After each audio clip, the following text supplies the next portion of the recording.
주 하느님, 주님이신 하느님을 찬양하나이다. 영광에 빛나는 사도들의 모임이 주님을 기리나이다.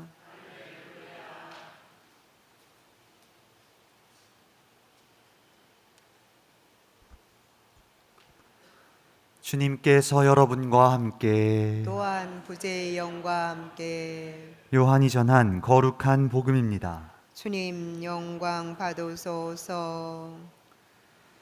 주간 첫날 마리아 막달레나는 시몬 베드로와 예수님께서 사랑하신 다른 제자에게 달려가서 말하였다. 누가 주님을 무덤에서 꺼내갔습니다. 어디에 모셨는지 모르겠습니다. 베드로와 다른 제자는 밖으로 나와 무덤으로 갔다. 두 사람이 함께 달렸는데 다른 제자가 베드로보다 빨리 달려 무덤에 먼저 다다랐다. 그는 몸을 굽혀 아마포가 놓여 있는 것을 보기는 하였지만 안으로 들어가지는 않았다. 시몬 베드로가 뒤따라와서 무덤으로 들어가 아마포가 놓여 있는 것을 보았다. 예수님의 얼굴을 쌌던 수건은 아마포와 함께 놓여 있지 않고 따로 한 곳에 개켜져 있었다. 그제야 무덤에 먼저 다다른 다른 제자도 들어갔다. 그리고 보고 믿었다. 주님의 말씀입니다. 그리스도님 찬미합니다.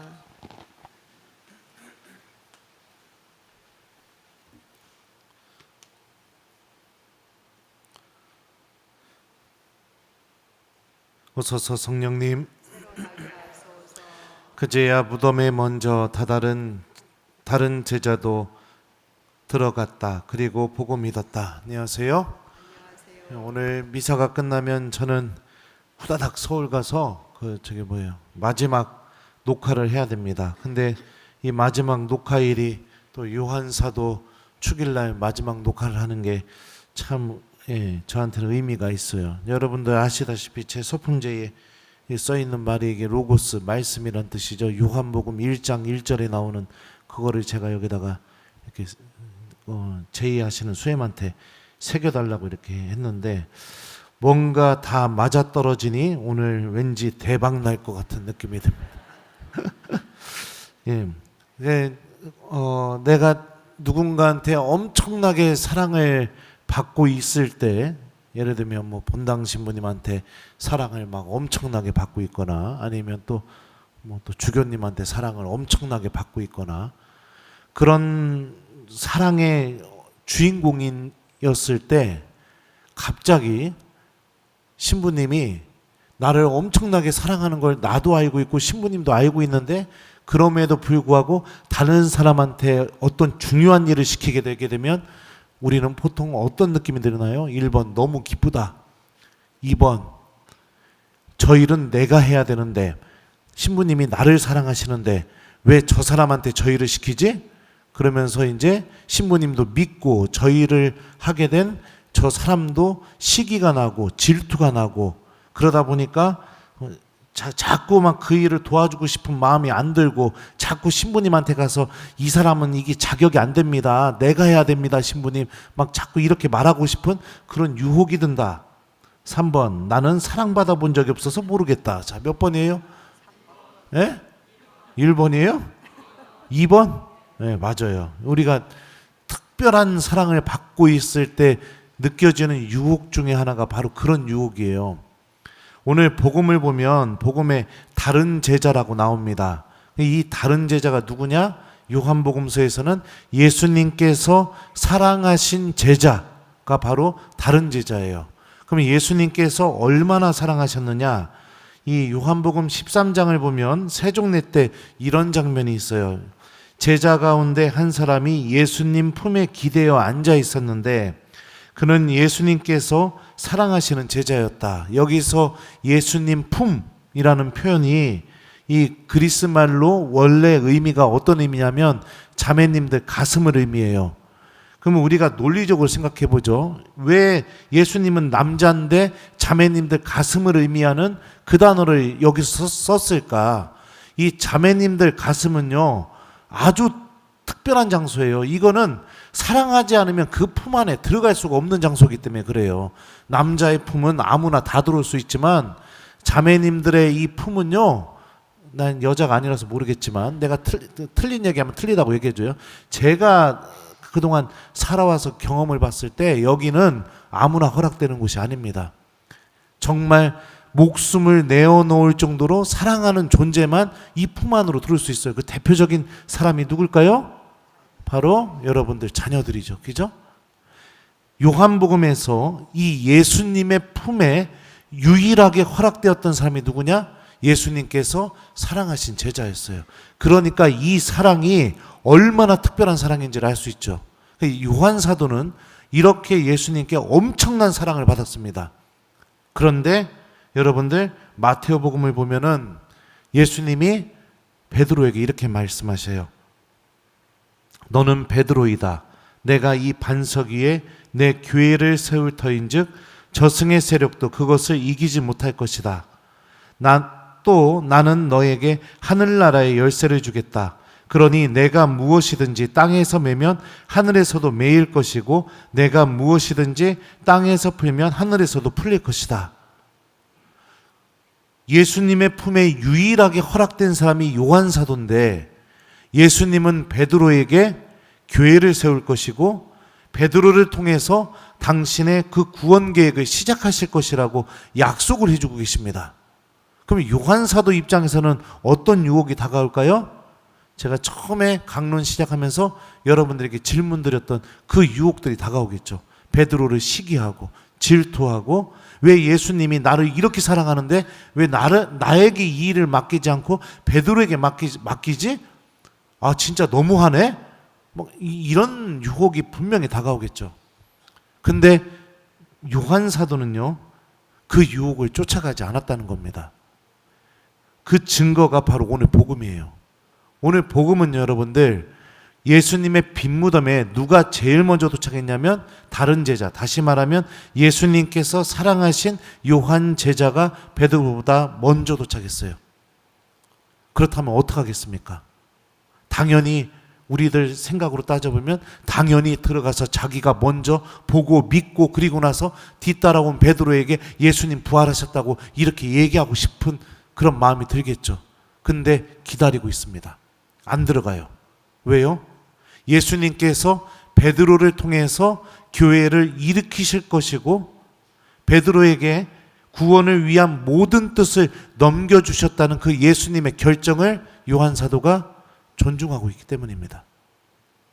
참된 사랑이라는 건 뭐냐면 나를 사랑하시는 주님께서 모든 일을 다 나를 통해서 하셔야 된다. 이게 아니라는 겁니다. 나를 사랑하시는 그분께서 내가 아닌 다른 누군가를 통해서 엄청난 일을 하기 시작하셨을 때 정말로 예수님께 사랑을 받고 있고 또 그 예수님을 특별하게 사랑하고 있는 그 사랑의 모습은 어떤 모습이냐? 그 일이 잘 이루어질 수 있도록 나도 협력하고 도와주는 사람이 되는 거. 그렇기 때문에 요한 사도는 무덤에 들어가지 않고 베드로의 이 권위를 인정하는 겁니다. 베드로가 먼저 주님의 빈 무덤에 들어갈 수 있도록 그를 통해서 교회가 일어나게 되고 그를 통해서 예수님의 신비가 다 드러날 수 있게 하기 위한 그 예수님의 뜻을 요한 사도도 존중하고 있고 그 뜻이 베드로를 통해서 이루어지기를 간절히 바라고 있는 거죠. 이게 여러분들 주님을 사랑하는 사람의 모습인 거죠. 누군가를 사랑하고 있을 때 또 누군가에게 특별한 사랑을 받고 있을 때 모든 것이 다 나를 통해서 이루어져야 된다. 이거는 여러분들 유혹이고 교만인 것입니다. 사랑하는 사람이 주인공이 돼야겠죠. 내가 주인공이 돼서는 안 되겠죠. 사랑하는 사람이 원하는 것이 이루어지기를 같이 바라야겠죠. 이게 사랑의 모습이죠. 그 사랑하는 사람이 원하는 그 일이 나를 통해서 안 되고 있다고 화내고 승질을 내고 시기하고 이런 것은 악의 유혹인 것입니다. 교회는 바로 이 사랑 위에 세워졌습니다. 그리고 이 사랑이 교회를 움직이는 힘이죠. 그리스도인들이 살아가는 이 신앙의 질서, 주님께서 우리에게 남겨주신 이 유일한 계명, 내가 너희를 사랑한 것처럼 너희도 서로 사랑하여라 라는 이 사랑의 초대에 주님께서는 우리들을 부르고 있고, 우리도 이 부르심에 응답한 사람들입니다. 내가 주목받지 못한다 하더라도, 모든 일이 다 나를 통해서 이루어지지 않는다 하더라도, 내가 주인공이 되지 못한다 하더라도, 중요한 것은 뭐냐면 하나님께서 교회 안에서 새로운 일을 누군가를 통해서 시작하시게 되었을 때 예수님께 사랑받고 있는 사람의 모습, 또 예수님을 사랑하고 있는 사람의 모습은 무엇이냐? 그 일이 잘 이루어지도록 함께 기뻐하고 협력하는 사람이 되는 것, 이게 정말로 예수님을 사랑하고 있는 사람의 모습인 거죠. 하나님의 일은 언제나 사랑을 통해서 이루어지게 됩니다. 이성적으로, 합리적으로, 논리적으로 따져보았을 때 내가 틀린 것이 아무것도 없다 하더라도 내 안에 사랑하는 마음이 없다면 그것은 하나님 안에서 엄청나게 틀린 겁니다. 완전히 잘못된 선택을 한 거죠.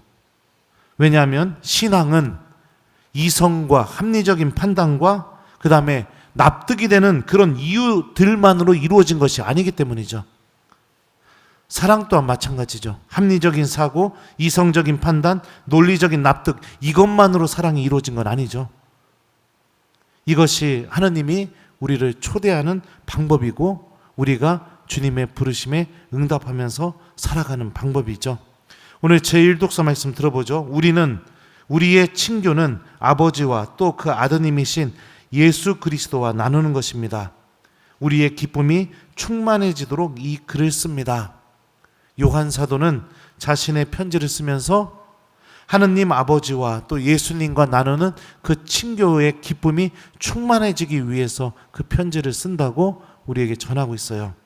하느님의 말씀은 항상 하느님과 우리가 맺고 있는 그 특별한 관계, 친교, 이 친교에서 얻어지는 기쁨을 항상 우리에게 가져다 줍니다. 우리가 주님 안에서 살아가면서 사랑을 잃어버리게 된다면 모든 것을 잃어버렸다는 것을 기억하면서 오늘 하루 내가 하나님 말씀을 통해서 주님과 깊은 친교를 맺는 그 기쁨을 얻는 하루, 그리고 또 오늘 하루 하나님께서 내가 아닌 다른 사람을 통해서 새로운 일을 시작했다고 해서 그것을 시기하고 질투하고 험담하고 방해하고 미워하고 원망하고 그런 악의 유혹을 쫓아가는 것이 아니라 그 일이 그 사람 안에서 잘 이루어지도록 하나님을 사랑하는 사람답게 내가 사랑하시는 주님께서 원하시는 그 일이 잘 되도록 나도 같이 협력하고 기도하는 그런 하루를 보내보았으면 좋겠습니다. 숙제 드릴게요. 오늘 숙제는 뭐냐면 여러분들 교회의 봉사자들을 위해서 기도하고 그들에게 협력하는 하루를 보내기, 이거를 숙제로 드리도록 하겠습니다. 하느님께서 그 사람들을 통해서 지금 일하고 계시잖아요. 그죠? 내가 하느님께 사랑받고 있는 사람이라면, 내가 또 하느님을 사랑하고 있는 사람이라면 그 사람들을 통해서 이루어지고 있는 하느님의 일을 어떻게 내가 외면할 수가 있겠습니까? 어떻게 방관할 수가 있겠습니까? 어떻게 협력하지 않을 수가 있겠습니까? 내가 사랑하시는 주님께서 하시는 일인데, 내가 사랑하시는 주님께서 열망하시는 일인데, 그죠? 그러니 오늘 우리 본당의 모든 봉사자들을 위해서 여러분들 성모송 한 번만 좀 바쳐줬으면 좋겠습니다. 그리고 이따가 2시에 저 녹화 시작하니까 못난 저를 위해서도 제가 하나님 말씀 잘 전할 수 있도록 여러분들 저를 위해서도 성모송 한 번만 바쳐주셨으면 좋겠어요. 숙제 열심히 하면서 우리들도 요한 사도가 전해주는 이 예수님을 사랑하는 방법, 이거를 잘 실천하는 오늘 거룩한 하루를 보냈으면 좋겠습니다. 그제야 무덤에 먼저 다다른 다른 제자도 들어갔다. 그리고 보고 믿었다. 아멘.